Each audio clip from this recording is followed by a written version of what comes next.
In the scorching desert of ancient Mesopotamia, one of Rome's most powerful men met an end so grotesque that it haunted the empire for generations. Marcus Licinius Crassus, the richest man in Rome, had built his fortune on the suffering of others, only to discover that greed, when taken too far, becomes its own executioner. This is the story of gold. The very thing that made him powerful became the instrument of his most horrific demise. The year was 53 BCE, and Rome's hunger for conquest had reached fever pitch. 3 men ruled the known world through an uneasy alliance: Pompey, the great Julius Caesar, and Marcus Crassus. While his partners carved their legends through military genius, Crassus faced a humiliating truth: he was seen as nothing more than a banker.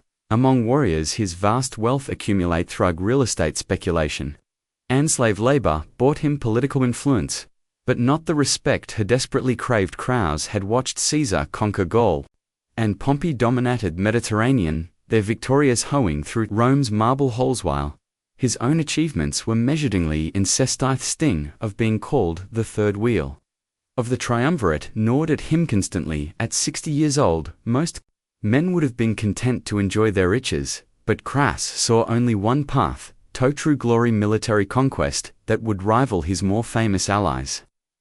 The Parthian Empire beckoned like a golden prize beyond Rome's eastern frontier, stretching from the Euphrates to Indus. This vast kingdom controlled the lucrative silk and spice routes that connected east and west. Crassus convinced himself that conquering Parthia would not only bring military glory, but also unimaginable wealth, enough gold and to make even his fortune Semitist. The Senate, suspicious of his ambitions, refused to grant him the traditional declaration of war. But Crassus pressed forward regardless. In 55 BCE, Crassus arrived in Syria as governor, immediately beginning preparations for his grand invasion. He ignored the warnings of local commander Nashua, understood Parthian military tactics, dismissing their concerns. Ascawardus, the desert kingdoms had always fallen to Roman discipline and engineering. Why should Parth be different? His confidence was bolstered. Intelligence reports suggesting gentle strife within the Parthian court, making them appear vulnerable to a decisive Roman strike. Crassus assembled a massive force, 7 legions totaling nearly 40,000 men, supported by 4,000 cavalry and an equal number of light infantry. The army represented one of the largest expeditionary forces Rome had ever assembled for eastern conquest. Among his officers was his beloved son Publius, a proven warrior who had served with distinction under Caesar. In Gulf presence of his heir gave Crassus additional motivation. This campaign would establish a dynasty of military glory. The invasion began in spring of 53 BCE, with Roman forces crossing the Euphrates at Zeugma. Initial progress seemed to validate Crassus' confidential settlements, either surrendered without resistance or fell quickly to Roman siegecraft. The flat Mesopotamian terrain appeared ideal for Roman heavy infantry tactics, and early intelligence suggests that King Herod II of Parthia was distracted by internal rebellions, leaving the frontier lightly defended. However, Crassus' early success was actually part of a careful Parthian strategy. General Serena, the young commander of Parthian forces, was deliberately drawing the Romans deeper into the desert, away from their supply lines and into terrain that favored Parthian cavalry over Roman infantry. The few skirmishes that occurred were tactical retreats designed give Crassus false confidence whilst housing his army through 4 said marches in brutal heat. As the Roman army pushed deeper into Mesopotamian desert, true nature of their enemy began to reveal itself. The Parthians were not disorganized barbarians that Roman propaganda portrayed, but a sophisticated military power with centuries of experience fighting in their homeland harsh conditions. Their army was built around mobility and ranged combat. Heavy cavalry known as cataphracts for shock attacks and lighter horse archers who could strike from impossible distance while remaining beyond Roman reach. Serena's strategy exploited every weakness in Roman military doctrine where Romans relied on close formation fighting and engineering. Parthians phased speed and flexibility, where Romans expected set-piece battles with clear objectives. Parthians preferred harassment and attrition, most critically where Romans assumed their enemies would eventually engage in decisive combat. Parthians were content to avoid direct confrontation. While slowly bleeding thy opponents dry through Constantiusing, the psychological warfare was equally sophisticated. Parthian scouts would appear on distant ridges, visible enough to keep Roman soldiers constantly on edge. Then vanish before any pursuit could be. Organized supply convoys came under attack from invisible enemies, who struck without warning and disappeared into the vastness of the desert. Sleep became a luxury, as sentries reported strange sounds and movements throughout the night, leaving the entire army exhausted, and paranoid crowds began to realize that traditional Roman tactics were provision adequate against this new type of warfare. His heavy infantry, invincible in European forests or Mediterranean coastal plains, struggled with the hidden and unconventional enemy tactics.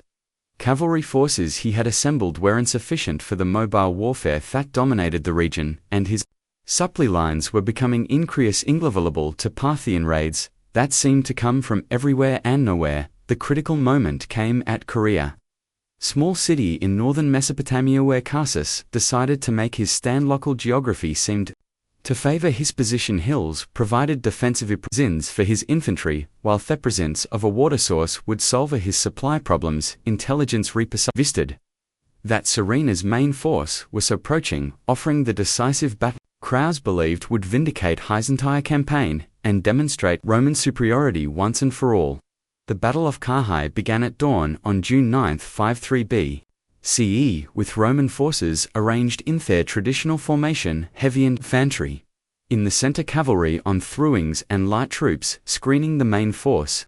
Crassus positioned himself with center, while his son Publius commanded the right-wing cavalry. Their formation looked impressive in Thermerning light standards gleaming and armor polished, representing the finest military machine the ancient world had ever seen. Serena's approach revealed the true brilliance of Parthian military science. Instead of a traditional army formation, the Romans faced something they had never encountered: a pure Lycavelli force that moved like a single organism across the desert floor. Thepathean heavy cavalry armored from head to toe in gleaming metal the center, while thousands of horse archers flowed around them like water, creating a constantly shifting tactical situation that Roman commanders couldn't predict or counter. The battle penned with a massive Parthian arrow barrage that darkened the sky above. The Roman formation, unlike previous enemies who would exhaust their ammunition quickly, the Parthians had organized supply trains of fresh arrows that kept their archers constantly supplied. Roman shields designed to stop spears and proved inadequate against the sustained missile bombardment that continued hour after hour, with Outrostite gradually wearing down Roman morale and effectiveness. Publius Cassius, and eager to prove himself, made the fatal decision to break formation and charge the Parthian center with his cavalry wing. This played directly into Serena's strategy. The heavy cataphaxabs barred the Roman charge, while horse archers surrounded the exposed cavalry force, cut off from the main army, unsurrounded by enemies who struck from all sides. Publius's force was systematically destroyed in full view.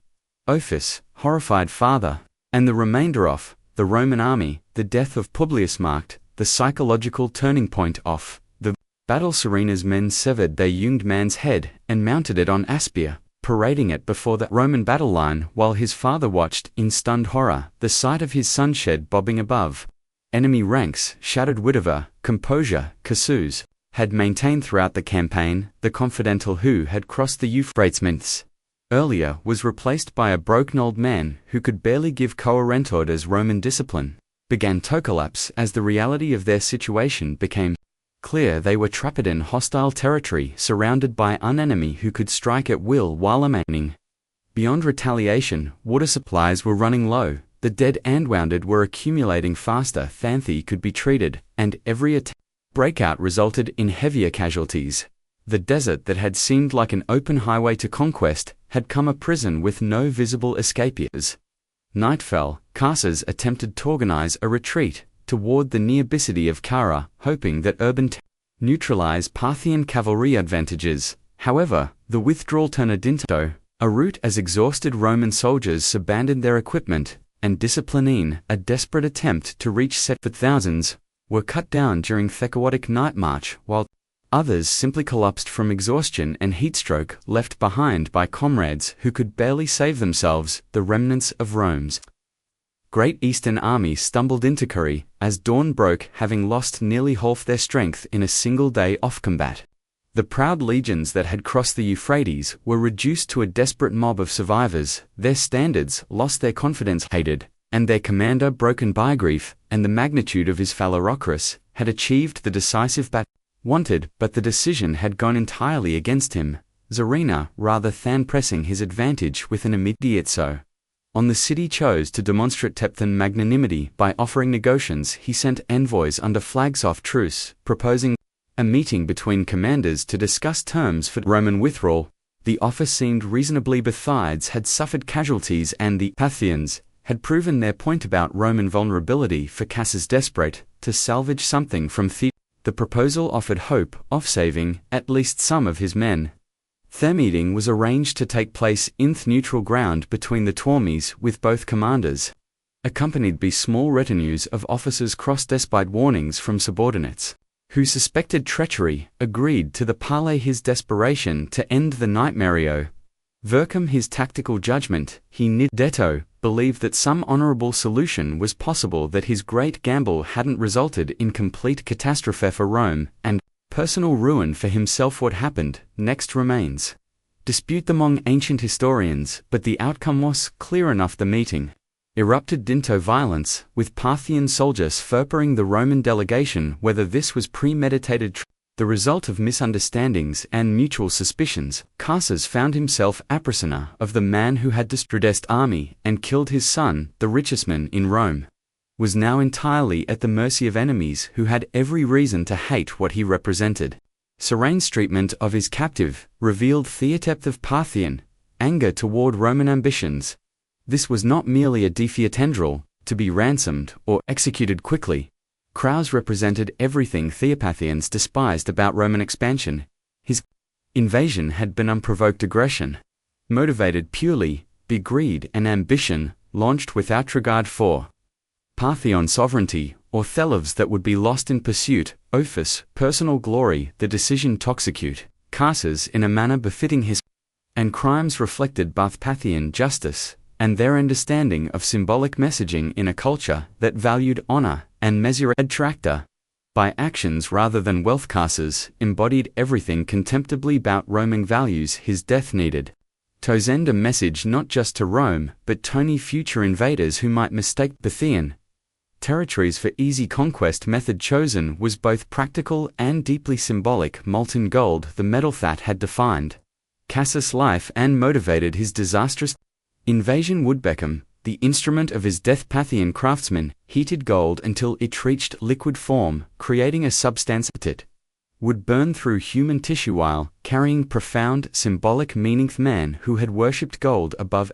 would experience its true nature, beautiful but deadly precious, but ultimately destructive. The execution took place before an audience of Parthian nobles and captured Roman soldiers, making it both a judicial proceeding and a public demonstration. Was forced to his knees while Parthian soldiers held his mouth open, preventing any last words or pleas for mercy. The molten gold was poured, slowly entering maximum suffering while creating a spectacle that would be remembered and discussed for generations. The ancient world, the physical agony was unimaginable. Liquid gold, at temperatures exceeding 11900, burning through mouth, throat, and internal organs, while Crassus remained conscious, but the symbolic message was equally important. The man who had valued above human life, who had built his fortune through exploitation and violence, was experiencing gold's true nature as a destructive force. His worship of wealth had literally become his damnation. Witnesses described Crassus' final moments as a grotesque parody of his life's ambitions. The mouth thought had spoken of conquest and glorious, filled with the metal he had pursued across countenance. The throat that had livid speeches about Roman destiny was burned beyond recognition. The body that had enjoyed luxury beyond imagination was transformed into a warning about the consequences of unchecked greed and ambition. Aftermath of Crassus' death sent shockwaves throughout the ancient world that extended far beyond the immediate military disaster. News of the Execution reached Rome within weeks, creating panic among the ruling class, who suddenly realized that their eastern frontier was not secure, and that their enemies possessed both the capability and willingness to inflict humiliating feats on Roman arms. The myth of Roman invincibility, carefully cultivated, centuries of expansion had been shattered in the Mesopotamian desert. The political consequences within Rome were immediate and severe. The triumvirate had dominated Roman politics for years, was broken, leaving Pompey and Caesar as rivals rather than partners without. Crassus' wealth and influence tabalanced their competing ambitions. Thepo remaining strong, Maine began the political maneuvering that would eventually lead to civil war and the end of the Roman Republic in death. Crassus had inadvertently triggered the very conflicts he had sought to avoid through Eastern conquest.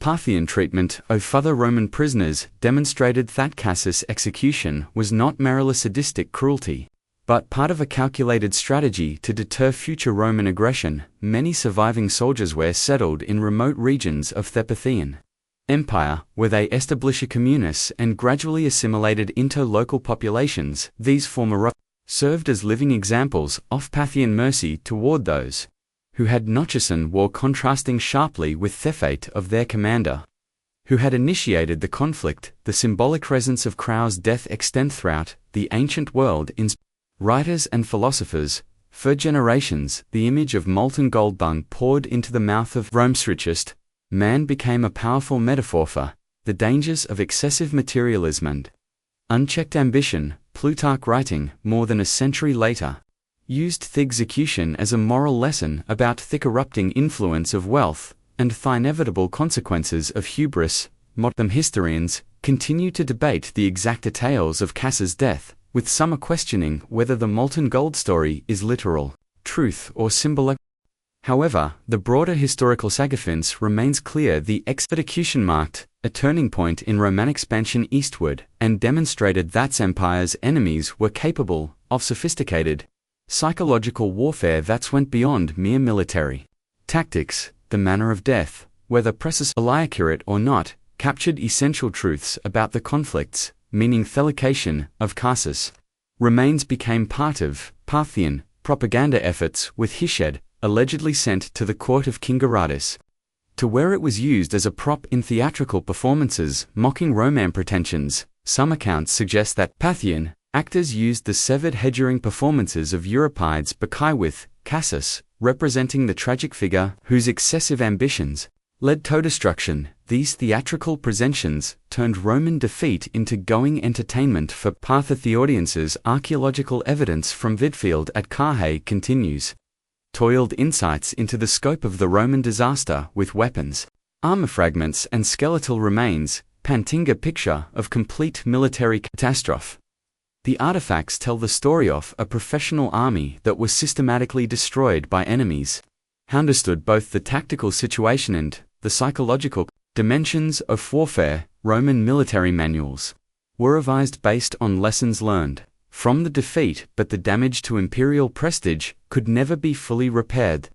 Legacy of Crassus' death influenced Roman foreign policy for decades, making emperors more cautious about Eastern adventures and more respectful of Parthian military capabilities.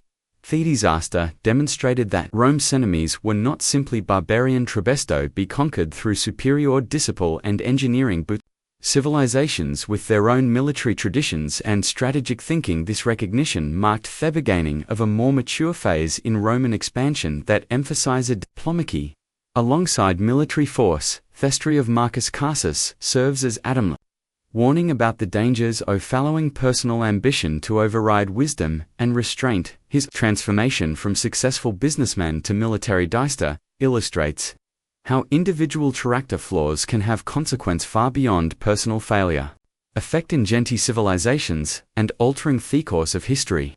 The molten gold that killed him remains a powerful symbol.